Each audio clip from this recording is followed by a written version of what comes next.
Moving on, we have for you a theatrical treat.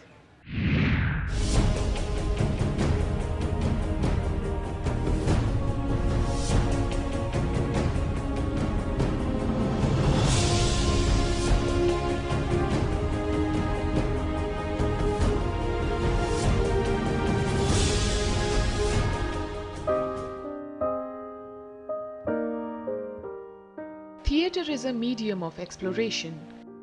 In Kusum Haidar's direction of Federico Garcia Lorca's When 5 Years Pass, we see an abstract and surrealistic approach. Written in 1931, this play is termed as Lorca's most original and experimental contribution to theatre. I can't be seated.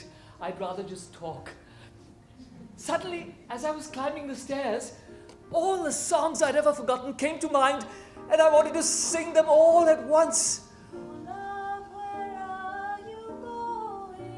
That was the period, 1931, when this play was written.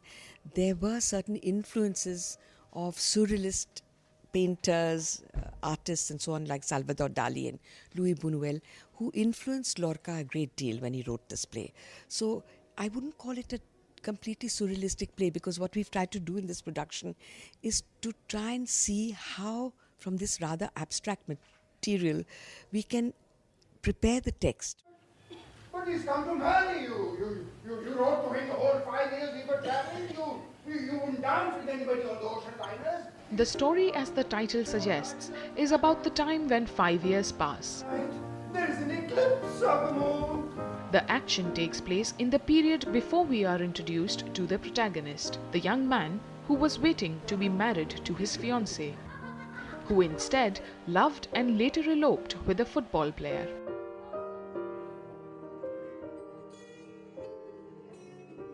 An interesting character was of the servant of the young man, who presents an enigmatic dance piece depicting the dark and the chaotic, yet the smooth and flowing nature of life.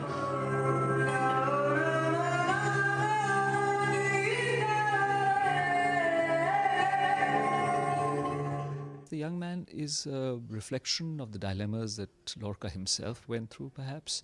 The inability to resolve relationships by living in the moment rather than postponing everything and deferring it, and dealing with everything in an idealized state in the mind rather than with actual physical reality. These were the main themes that I think find projection in this particular play, and which seem also to reflect Lorca's own concerns in his own life as well.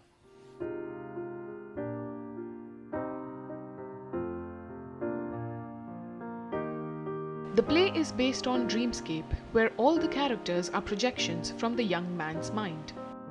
In doing so, the play exposes the precarious and vulnerable nature of life.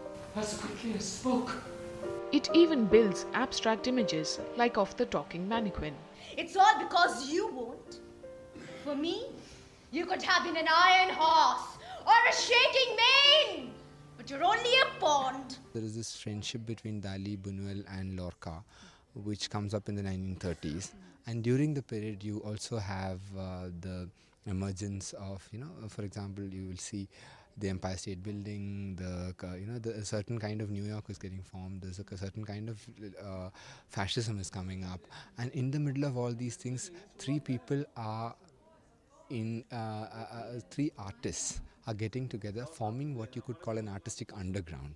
And the conflicts and confusions and the shared interests, shared nightmares. Windows with white curtains and the adjacent table projected insides of a Western home.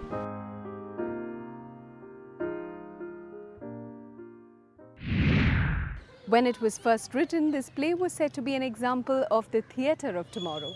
Well, it's now time for us to go on a quick break. Don't go anywhere, because there's lots more interesting stories on the other.